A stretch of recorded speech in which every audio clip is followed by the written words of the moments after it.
ሰላትን ለሚሰግዱት ሰጋጆች ለሆኑት ወዮላቸው አለ አላህ።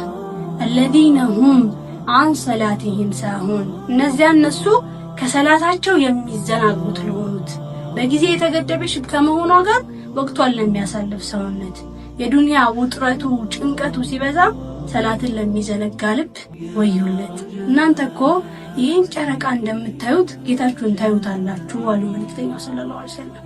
እሱን ለማየት ደግሞ አትጋፉ፣ ታዩታላችሁ። ፀሐይ ከመውጣቷና ከመግባቷ በፊት ያሉ ሰላቶች ላይ አለመሸነፍ የምትችሉ ከሆነ እንደዛ አድርጉ አሉ።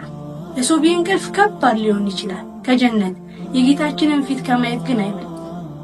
ከሰላት ያዘናጋን ዱንያ ውጥረቱ ጭንቀቱ አስቸጋሪ ቢሆንም የጀሃነም እሳት ግን አይስተካከለውም።